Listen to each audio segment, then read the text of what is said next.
Want to get to the heart of things? Well, this deep dive is all about a skill that can really help with that. We're talking about critical thinking. Mm. And we've gone through a pretty in-depth analysis as well as a course proposal on the topic. Yeah, it's all about getting you the key takeaways about what critical thinking really is, why it matters so much in a world overflowing with information, and some of the common traps that people fall into, and most importantly, how you can actually improve these skills in your own life. Okay, so like how to think better, how Yeah. to really analyze things. So how do we even define what critical thinking actually is? Right, to the point. Well, it really comes down to being an active participant in the information that you encounter. Rather than just passively absorbing things, it's about really dissecting and evaluating the strengths, the weaknesses, and ultimately forming well-supported conclusions. And a big part of that is constantly questioning assumptions, questioning even, what you think you already know. So it goes beyond just like memorizing facts and figures, right? Yeah. It's about what you do with that information. Exactly. So what are some of the core components that kind of make up critical thinking? Well, it's fascinating because these components, they all really interweave with each other. You've got analytical thinking, breaking down those complex issues, but then you also have open-mindedness, so that willingness to consider different perspectives, viewpoints that might even challenge your own. And of course, problem solving. It's a crucial element. And then intellectual humility, that's a big one, Yeah. recognizing that you don't know everything and being okay with that. And, there's a really comprehensive model out there called the Paul Elder framework. It really delves deep into these intellectual standards and traits. So if you're interested in diving even deeper, that's a great resource. Okay, so we have all these different pieces that are kind of working together, but there's this concern, right? That these skills, these critical thinking skills, are actually on the decline. What's going on there? What are some of the factors that might be contributing to that? Well, if we zoom out and look at the bigger picture here, it's probably a combination of factors, Education systems, for example, sometimes might prioritize memorization over genuine understanding. And then you couple that with just the sheer volume of information that's constantly bombarding us through technology and social media. It can be overwhelming. And often we find ourselves in these echo chambers, online spaces, where we're only exposed to information that reinforces our existing beliefs. Yeah. And that doesn't exactly help us develop those critical thinking muscles. Yeah, echo chambers. It's like it's hard to break out of those sometimes. It really is. And our sources actually talk about how we also fall prey to these things called logical fallacies. So what exactly are those and why are they so important to recognize? Yeah, logical fallacies, think of them as these sneaky little flaws in reasoning that can really weaken arguments.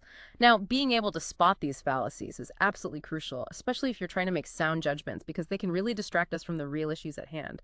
So they kind of lead you down the wrong path without you even realizing it, right? Exactly. It's like a detour sign that's pointing you in the wrong direction. Can you give us maybe a couple of examples of common logical fallacies that we might encounter in everyday life? Oh, absolutely. So, one of the most common words is the ad hominem fallacy.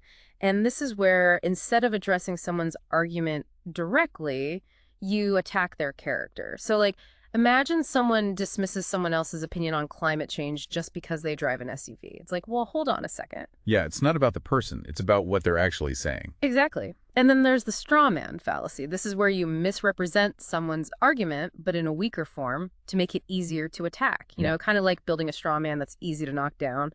And another one that comes up a lot is the appeal to authority.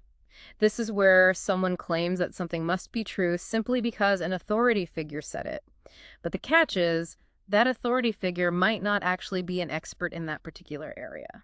Right. So it's like just because someone famous says it doesn't necessarily mean that it's true. Precisely. We have to look beyond the surface level. Now, these are just a few examples, but there are many more out there. And the key is to start recognizing these patterns in how information is presented and arguments are constructed. Okay, so we've talked about logical fallacies, which are like those errors in reasoning.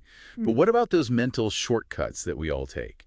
The cognitive biases. How do those factor into critical thinking? Right. Cognitive biases. These are basically systematic errors in our thinking. And the thing is, we all have them. It's just part of being human. But the key to overcoming them is awareness, right? The first step is recognizing that they exist. So what are a few common biases that we should be aware of? Well, confirmation bias is a big one. This is our tendency to seek out information that confirms our existing beliefs. So Imagine you're researching a topic that you already have a strong opinion on.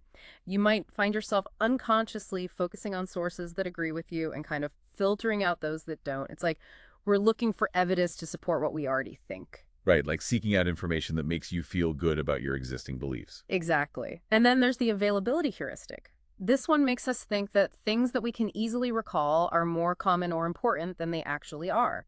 Like if we've recently seen a news story about a shark attack, we might suddenly start thinking that shark attacks are way more common than they actually are, even though statistically they're still pretty rare. And another one is anchoring bias. This occurs when we rely too heavily on the first piece of information that we receive, even if it's not the most reliable. It's like that first piece of information becomes our anchor, and we have a hard time adjusting from there. So it sets the tone for how you view everything that comes after it. Exactly. It's like a reference point that we keep coming back to. Okay, so we've got all these pitfalls, these fallacies and biases, and they can really trip us up. So what can we do about it? How can we actively improve our critical thinking skills? Are there specific things that people can do to become better thinkers? This is such an important question, and it's really empowering because there are steps you can take. So start by making a conscious effort to question assumptions, both your own and those that are presented to you, and then actively seek out diverse viewpoints, even if they challenge your current beliefs. It's all about expanding your perspective. And when you're evaluating information, try to analyze it objectively. Look at the evidence, look at the logic, and then practice making reasoned judgments based on that analysis, not just on your emotions or gut feelings. So being aware of your emotions and how those might be influencing your thinking. Exactly, because emotions can definitely play a role. And lastly, take time for self-reflection. Think about your own thought processes. Where might you be susceptible to biases? What are your triggers? By understanding those patterns, you can start to mitigate their influence. Okay, so this is a lot of work. It's effort. But why is it so worthwhile? What are the real benefits of having stronger critical thinking skills? The benefits are huge, and they Mhm. really touch so many different aspects of your life. You'll become a better decision maker, more effective at solving problems. You'll be able to understand yourself and others more deeply, and you'll become much better at distinguishing fact from fiction.